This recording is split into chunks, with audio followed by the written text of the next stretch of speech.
I was born in the United States, but I lived in Hong Kong for many years. My business in Asia was successful, and I became rich. After 20 years, I decided to visit my home in New York. On my way from Hong Kong to New York, I stayed 1 week in California. I had a friend who lived in the city of San Francisco, and I wanted to see him again. His name was Mohun Dampier, and he had been my friend for many years. We had written many letters to each other, but recently, I have not received any news from him. Dampier had never had a job.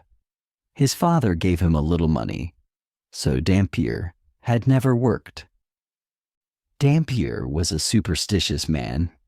He believed that luck or magic could make things happen in his life. He spent most of his time reading strange books. Most of the books were about occult philosophy. I called them books about magic. As soon as I arrived in San Francisco, I sent a message to Dampier's house. The message said, "I am staying in San Francisco for 3 days. May I visit you?" Dampier surprised me. An hour later, he sent a servant to my hotel with a reply. "Come to my house at once, my dear friend," he wrote. "Come this evening. You'll remember the house." I'm sure. It was my father's home. I live in a tower at one end of the house. You don't have to ring the bell or knock on the door. I'll tell the servants to go to bed, and I'll leave the front door of the tower open. Come up the stairs immediately. I'll be waiting for you. Please come soon. I rode in a cab to Dampier's house. That evening, the weather was stormy. A strong wind was blowing, and cold rain was falling. I had forgotten that California is cold and wet in winter. I only remembered the sunshine, not the wind and the rain. Dampier's house was near the Pacific Ocean. It was an ugly 2-story building that was made of bricks. There was a tower at one end. The house was surrounded by a garden of many trees and beautiful plants.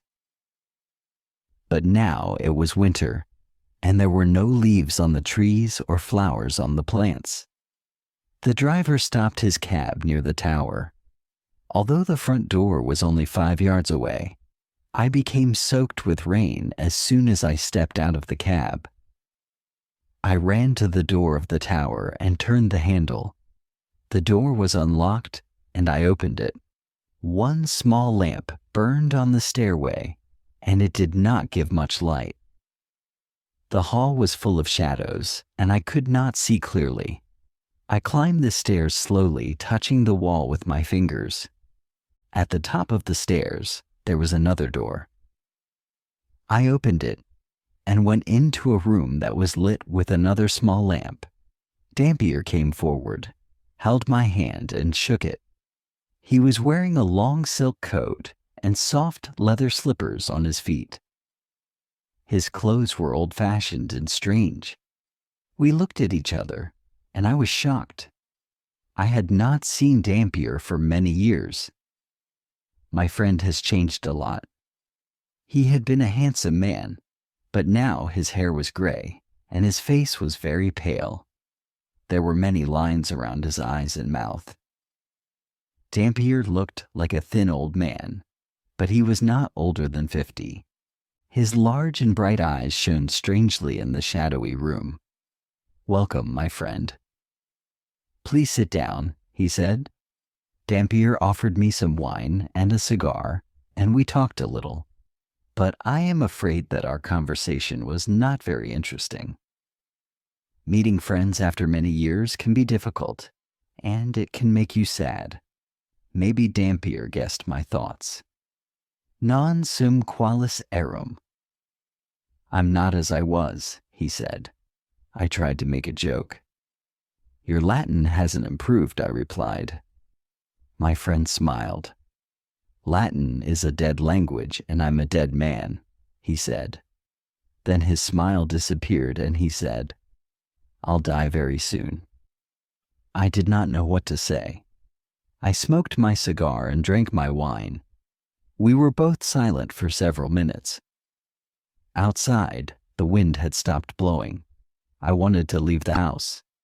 Suddenly, I heard a strange noise. Tap, tap, tap.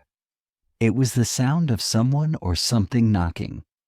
Was the sound coming from one wall of the tower? Tap, tap, tap. The sound was not quick or loud.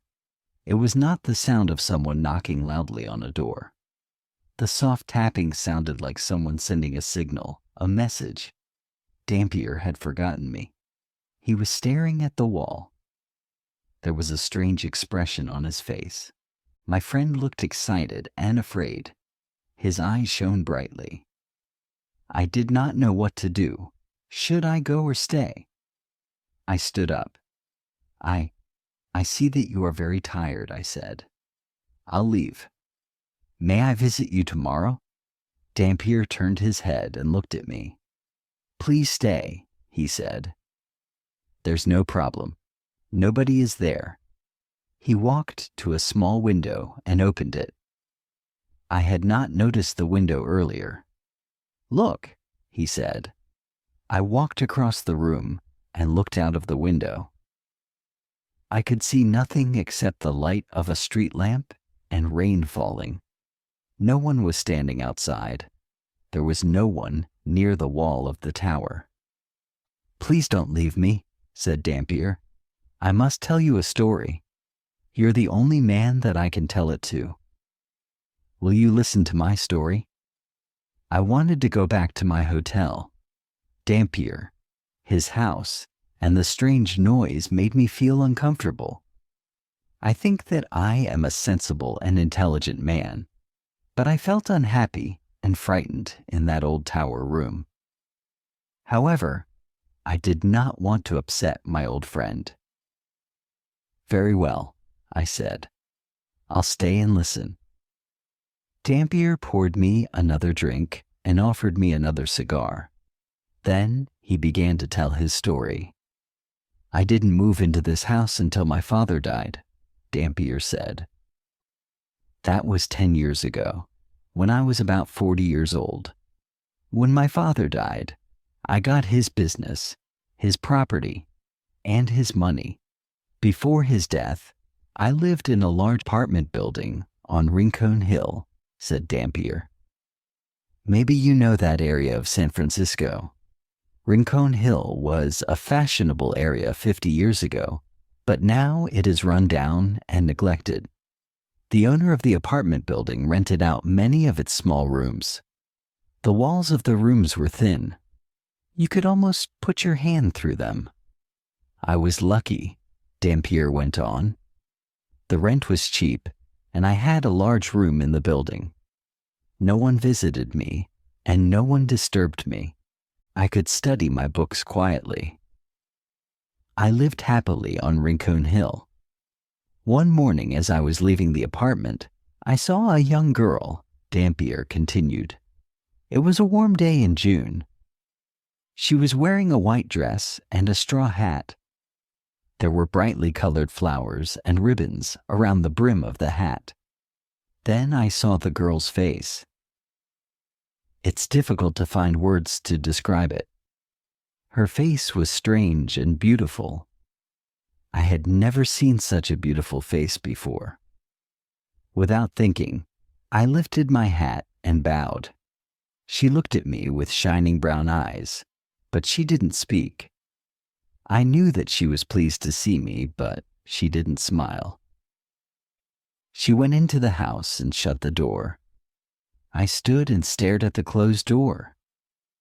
Would I see her again? Should I speak to her? Would she speak to me? Maybe you think that these are the thoughts of a much younger man, said Dampier. And maybe you're right. But these feelings were new to me. I'd never been in love before. I'd spent too many years with books and too little time with people. Now I believe that you're my only friend. Soon, none of this will matter. I don't feel foolish when I talk to you. Dampier stopped speaking for a few moments. Then he went on with his story. The next day, I waited in my apartment. For many hours, I stared out of the window. I watched the street, but the girl didn't come out of the building. I didn't know her name, so I couldn't ask anyone about her. That night, I couldn't sleep. The next morning, I sat by the window again and waited. Then suddenly she came out of the apartment building, and I went out too. But when I reached the street, she had disappeared. I didn't see where she had gone, so I walked around the neighborhood. At last, I saw her in a narrow street. We smiled at each other. She recognized me. I'm sure of that. From that time, I often went out when the girl went out. She always wore the straw hat with the brightly colored flowers and ribbons on its brim. I didn't follow her. I simply walked around the neighborhood and hoped to see her again. At last, I went to the landlady of the apartment. "Who is the girl with the pretty face and the straw hat?" I asked her. "She's my niece, sir," the landlady replied. "She's a servant in this house. She lives here because her parents are dead. She works for me. She cooks and cleans the building. I also sent her to buy our food. She lives at the top of the house. Her room is next to yours, but at the top of the other staircase." Oh, my friend. I wish that I'd never heard that piece of information, Dampier said to me. The girl's room was next to mine. She was on the other side of the thin wall. At night, I put my hand on the wall, and I thought of her. Was her bed by the wall? Was she sleeping only a few inches from my hand? I couldn't study because of the girl, said Dampier. My mind wasn't clear. I only thought about the girl. I couldn't study my books about the occult. I'd never wanted to marry, Dampier went on. I'd never wanted a wife and children. I was only interested in learning. And I could never marry a poor, uneducated servant girl. My father would never have given his permission. All my money came from my father. If he had stopped giving me money, well, what happened next? I asked. My friend looked at me sadly. I stopped waiting for her, and I stopped watching her. I only studied. I spent all my time reading my books. But one hot night, I couldn't sleep. Thoughts were racing around and around in my mind. I thought again and again about the beautiful girl. I wanted to be with her.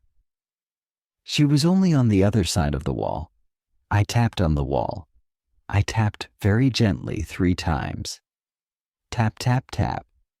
I tapped again. Tap, tap, tap.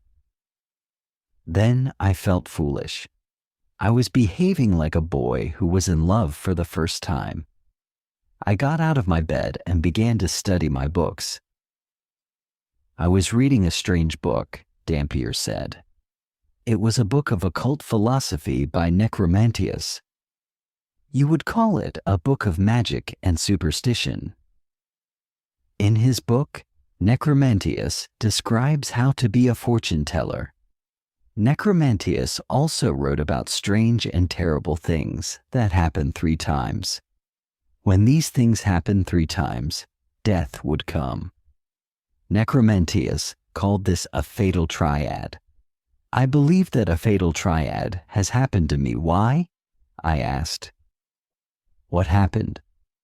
While I was alone reading that strange book by Necromantius, said Dampier, I heard a sound. It was a soft tapping sound. It came from beyond the wall. It was the answer to my own signal. Tap, tap, tap. I knew that the pretty servant girl was sending a message to me. She wanted me to come to her. I ran to the wall and tapped my signal again. Tap, tap, tap. But after that, there was silence. She didn't reply to any of my other signals. I listened for many hours, but I heard nothing more. For many days after this, I looked for the girl, Dampier said, but I never saw her again. I tried to forget her. Then one evening, I went to bed early because I was very tired. In the middle of the night, I awoke suddenly. I heard a soft sound. I opened my eyes and sat up. I heard a soft tapping on the wall beside the bed. In a few moments, it was repeated.